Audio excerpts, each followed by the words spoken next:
My husband was persuaded by my parents that he deserved someone better, and they all abandoned me when I couldn't give them grandchildren. 3 years later, they were stunned to see me with a baby girl. I'm a 30-year-old woman, and I recently had an unexpected run-in with my parents and my ex-husband, Scott, who's 33. Honestly, I'm still trying to process how I feel about the whole thing. To give you some background, I haven't spoken to my parents or Scott in almost 3 years. Scott and I got divorced 3 years ago, and after that, I cut ties with him and my parents. I worked hard to keep my distance because they caused so much damage to my mental health and self-esteem. It got to the point where I felt like I didn't even deserve to exist. After the divorce, I moved to the suburbs to start fresh. I wanted a life that wasn't tied to my past, and I did everything I could to avoid crossing paths with them. So seeing them again recently was a shock, and honestly I might have said some things in the moment that I'm now second-guessing. Growing up, my parents always made it clear they wanted a son. They didn't treat me badly exactly, but it was obvious I wasn't what they'd hoped for. My mom even mentioned it a few times. I tried so hard to be the son they seemed to want, but I always fell short. After I graduated and moved out, I kept trying to stay connected with them because, well, they were my only family. I didn't have close relationships with my grandparents, aunts, or uncles, so it felt like they were all I had, no matter how distant they were. When I was 23, I met Scott at a concert, and we hit it off right away. After dating for about 6 months, I introduced him to my parents. That's when everything changed. Suddenly, they started calling me more, asking about my life, and showing more interest in me. At first, I thought it was nice. They were finally making an effort, so I didn't question it. I just accepted it, because it felt good to finally have that connection with them. As my relationship with Scott grew, my parents became more involved in my life. For the first time, it felt like we were this happy, close-knit family, and I didn't want to ruin it by overthinking. Looking back now, though, I probably should have questioned their sudden interest. After a little over 2 years of dating, Scott and I got engaged. By the time we hit the 3-year mark, we were married. In the beginning, everything felt wonderful. I was loving life as a newlywed and things were going great. But about 6 months in, my parents started dropping hints that they wanted a grandchild. At the time, I was only 26, and having kids wasn't something I was ready for yet. I wanted to wait a couple more years before taking that step. Still, with their constant pushing, I brought it up with Scott, and he was completely on board with starting a family. He was so excited about the idea that I eventually warmed up to it too, and we decided to try for a baby soon after getting married. We tried for months, but nothing was happening. When we started wondering if something might be wrong, we decided to get tested. The results hit me hard. I was told I was infertile. It was devastating for both of us, but I think it hit my parents even harder. When we shared the news, instead of supporting me, my dad just walked out. No comforting words, no reassurance, nothing. Scott and I talked about trying IVF, but it was expensive, and we didn't have the money for it at the time. Plus, there was no guarantee it would work on the first try. So, we decided to put the idea on hold until we could save up. We were disappointed, but we figured we'd revisit it when we were in a better place financially. My parents, though, weren't willing to wait. They completely withdrew from me. They stopped visiting, stopped calling, and acted like I was the one who had failed them. No matter how much I tried to explain that this wasn't something I could control, they wouldn't listen. Eventually, I hit my breaking point. I called them and told them how cruel they were being. I reminded them how they'd treated me my entire life, like I wasn't enough just because I wasn't a boy. I pointed out how differently they treated Scott compared to me.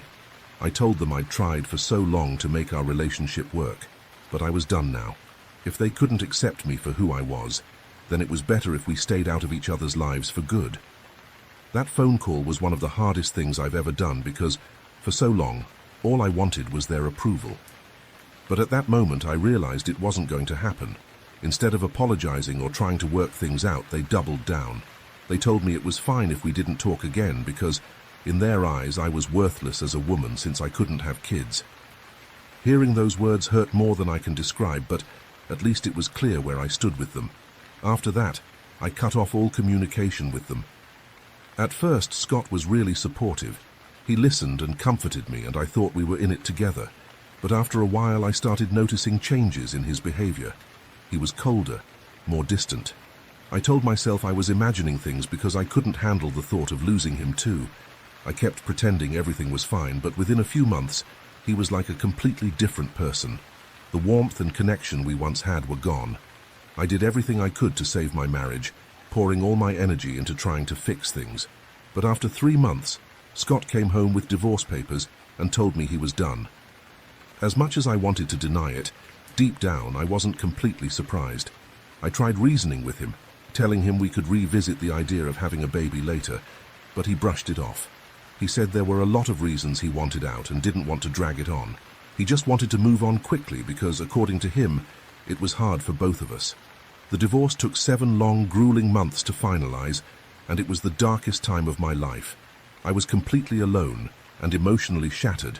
To make things even worse, just weeks after Scott moved out, I found out through some relatives that he was staying with my parents. I was furious and confused, so I decided to speak with Scott's parents to try and get some clarity. If you enjoy stories like this, subscribe to the channel, because tomorrow we have another special Reddit story for you. The conversation was awkward, but they revealed something that left me speechless. Apparently, my parents had been in contact with Scott for months. They'd been telling him things that made him second-guess our marriage. My in-laws didn't know all the details, but they hinted that Scott felt my parents thought he deserved better. I couldn't believe it.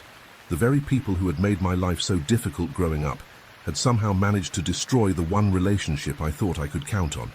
It felt like my parents saw Scott as the son they always wanted, and since I wasn't talking to them anymore or giving them the grandchild they wanted, they decided to align themselves with him instead. The betrayal was almost too much to bear. After the divorce, I hit rock bottom, but slowly I started rebuilding. I moved to the suburbs, got a new job, and made a fresh start. I changed my appearance, blocked my parents and Scott on social media, and cut ties with anyone who might connect me back to them. I made it clear to friends and relatives that I didn't want to hear a word about my past. Therapy became a lifeline, and over time, I began to heal. But there was still something missing. I couldn't shake the longing to be a mother. Even without a husband or family, I knew I was ready to raise a child on my own. Last year I started IVF with the help of an anonymous donor, and after months of treatments I got pregnant. 4 months ago I gave birth to my baby girl, and life has been amazing since then. She's my whole world, and for the first time in years I feel truly happy. But just a few days ago something happened that completely threw me off. I was out for a walk with my daughter when I ran into my parents and Scott. Seeing them on my street shocked me. I thought for a second that they might have come looking for me. Then I realized they were walking out of a house just a couple of blocks away. When they saw me, I froze. I wanted to turn around and walk away, but I couldn't move. They came up to me, greeted me like nothing had happened, and immediately started asking about my baby. They looked stunned because, as far as they knew, I couldn't have children. I told them the truth, but by then, I'd processed enough of the situation to realize I needed to walk away.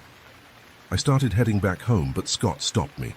He said he was glad we'd run into each other because he'd been thinking about me a lot lately. Apparently, they were in the neighborhood visiting his aunt, who'd recently moved nearby. He claimed this chance encounter was some kind of sign from the universe that we should try to fix things and give our relationship another shot. Meanwhile, my parents stood there and chimed in, insisting that I invite them over so we could all catch up. They said they'd missed out on so much of my life and wanted to talk. I was absolutely floored. The audacity of them thinking I'd just welcome them into my home after everything they'd done was beyond me. It had taken me 3 years and so much therapy to get to where I am now. And here they were, acting like we could just brush it all under the rug. I lost it. I told them I'd rather open my door to a pack of wild, bloodthirsty animals than to them because, frankly, even that would feel safer. I called them out right there and told them to drop the act. I said it was obvious why they wanted to talk now. My parents suddenly cared because I had a baby. They were only interested because they thought they'd finally get their grandchild. And Scott. He clearly hadn't found anyone else and thought he could just stroll back into my life now that I'd had a baby, figuring I'd be able to have more kids and he could pick up where he left off. The whole thing was disgusting. None of them saw me as a person. To them, I was just a means to an end, a way to get a baby. They'd abandoned me when I needed their emotional support the most. Sure, I'd expected that from my parents. They made it clear my whole life that I wasn't enough for them because I wasn't a boy. In their eyes, a woman's worth came down to whether or not she could have children. But Scott, that betrayal stung the most. He'd been my partner for years. He'd comforted me, stood by me, or so I thought. And yet, when it came down to it, he'd gone along with my parents' nonsense and left me when I was at my lowest. I hadn't forgotten the things they'd said or done. So, I repeated it all back to them, reminding them of exactly how cruel and selfish they'd been. Since they'd already made it clear I was worthless as a woman, and Scott deserved better, I told them they should just leave me alone for good. I've always been the quiet, reserved type, but when they confronted me that day, all my bottled-up anger from the past 3 years came pouring out. I ended up yelling at them in the middle of the street, louder than I'd ever raised my voice before. It wasn't pretty. It was raw, messy, and full of everything I'd been holding back. Once I'd said everything I needed to say, I turned and bolted for my house, slamming the door behind me. Afterward, I felt completely drained and nauseous. The stress hit me hard, so I called in sick to work and decided to spend a couple of days at home with my baby, trying to process what had happened. But I couldn't shake it. That confrontation kept replaying in my mind like a bad loop, leaving me feeling unsettled and unsure of what to do next. Then last night, I got a call from an unfamiliar number. Normally, I ignore calls from numbers I don't recognize, but for some reason, I picked up. To my surprise, it was Scott. In the background, I could hear my parents whispering, loud enough to make sure I knew they were there. I tried not to let it get to me. I calmly told Scott to stop calling me, or I'd have to take action to ensure he and my parents stayed out of my life. I explained that I was done with all of them, just like I had been 3 years ago, and nothing had changed. But Scott begged me to let him speak, and for some reason I hesitated. Against my better judgment, I stayed on the line. He started apologizing, admitting that he and my parents had handled things terribly. He said they'd all been deeply disappointed when they found out I couldn't conceive naturally, and that the idea of waiting until we could afford IVF had been hard for them to accept. He claimed that their reactions had come from a place of hurt and frustration, not malice, and now they wanted a second chance to make things right. I listened, but I wasn't buying it. I told him straight up that if they hadn't seen me with a baby that day, none of them would have bothered to reach out. That was the truth, and I wasn't going to let them pretend otherwise. As I was about to hang up, my parents jumped into the conversation. They didn't apologize or try to explain, they doubled down. They said my behavior during our confrontation was exactly why they'd cut me off in the first place. Apparently they thought I'd been selfish when I found out I was infertile, claiming I was only thinking about myself. They said I didn't give anyone space to process the news and constantly pushed for comfort and attention, even though they were supposedly struggling too. According to them, that's why everyone ended up distancing themselves from me, leaving me completely alone. I couldn't listen to any more of it, so I hung up. Deep down, I know they were just trying to gaslight me, but I'd be lying if I said their words didn't make me question myself. Now, for my own peace of mind, I need to reflect on everything. A lot of people have asked why my parents didn't try for another child if they wanted a boy so badly. The truth is, my mum had a rough pregnancy with me. The doctors recommended she wait a few years before trying again, but by that time, she was already in her mid-30s. Waiting longer would have pushed her into her late 30s, making another pregnancy even riskier. Back then, when my mom struggled, her mother-in-law treated her horribly.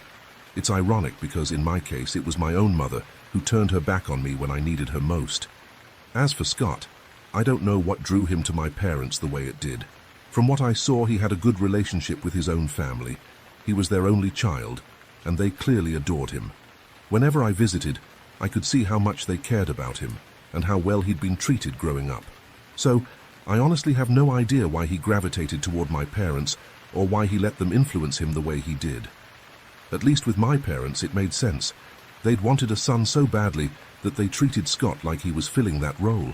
But with Scott, I can't figure out what went wrong. For the past 3 years, I've tried not to dwell on it or overanalyze. I just wanted to leave it all behind. But now that I've been forced to think about it again, I'm wondering if I should reach out to Scott's parents and see if they can shed any light on what happened. If nothing else, it might satisfy my curiosity. Anyway, I hope this clears up some of the questions people have been asking. Update 1. I decided to reach out to my ex-in-laws to figure out why Scott had been acting the way he has. I mean, Why on earth would he need to visit his aunt with my parents? It didn't make any sense, and I already knew this wasn't on me. They abandoned me when I needed them most, and now they're trying to gaslight me into thinking I'm the problem. I didn't want to unload all this onto my friends because it felt too personal, so I shared it here. Thank you so much to everyone who reassured me. I needed to hear that I wasn't the bad guy in this situation. Reaching out to Scott's parents after 3 years of silence felt awkward, especially since the last time we spoke was during the divorce. But to my surprise, they were happy to hear from me. After some small talk, I cut to the chase and asked why Scott was so close to my parents and if they'd been in touch with him. They explained that a few months after their falling out, they had managed to reconcile with Scott and had stayed in touch since. However, Scott had also maintained a relationship with my parents. They clarified that it wasn't about replacing them. Scott had been loved and cared for as a child, but my parents had been acting shady from the start. Apparently, even when Scott and I were dating, my parents would make a point of inviting him over for dinner, sometimes when I wasn't even around. He used to tell his parents about it, thinking it was a compliment to him, like he'd somehow won them over just by being himself. And honestly, he wasn't wrong. Just being a guy was enough to impress my parents.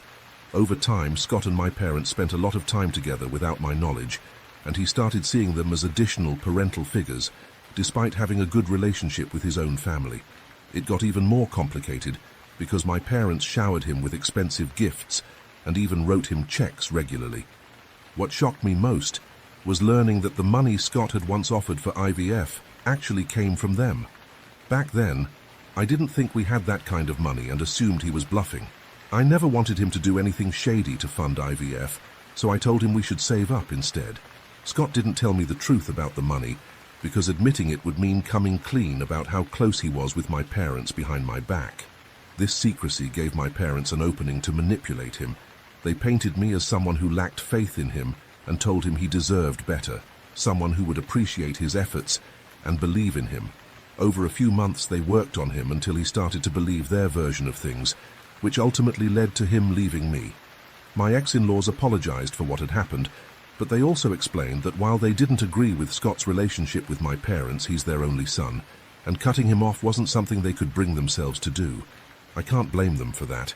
They don't owe me anything, and they were kind enough to be honest with me. Now that I know the full story, I feel even more certain that I don't owe any of them the time of day. They're toxic people who aren't worth another moment of my energy. After taking almost 2 weeks off, I decided it was time to return to work. Thankfully, I still had unused maternity leave, since I didn't take the full 6 months all at once, and my company has a flexible policy. I left my daughter at home with her nanny, someone I trust completely. She has glowing references, and I also know her personally. She's an amazing woman, and I couldn't have asked for better help. But halfway through my workday, I got a call from her. She sounded shaken and explained that she had taken my daughter to her house because she didn't think it was safe to stay at mine. Apparently, Scott had shown up and was yelling outside, demanding I come out. When he realized I wasn't home, he started trying to kick the door down, shouting and cursing. My daughter was crying, so the nanny acted quickly. She called me, left with my baby through the back gate, and walked to her own house just a few minutes away. As soon as I heard this, I called the police while driving home. By the time I got there, the cops had already arrived, and it was obvious Scott had been drinking.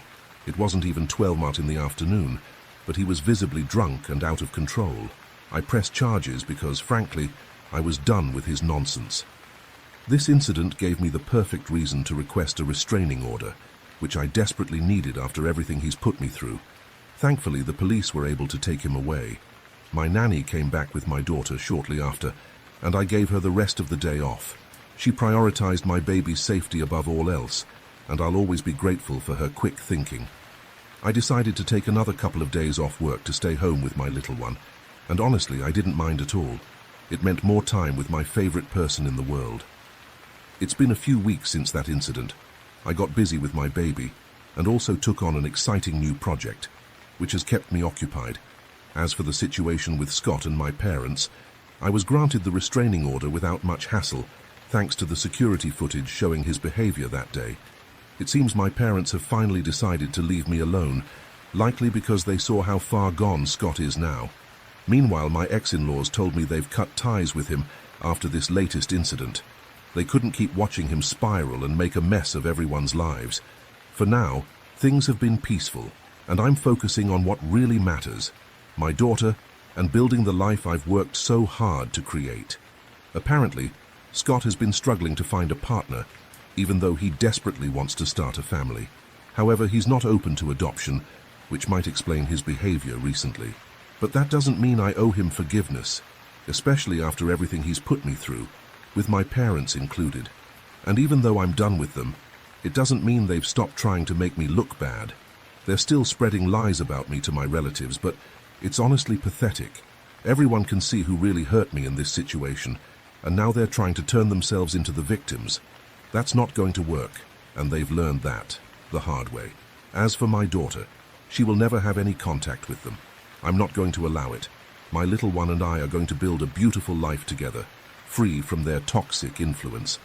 And when it comes to being a parent, I'm determined to do so much better than the example I had growing up.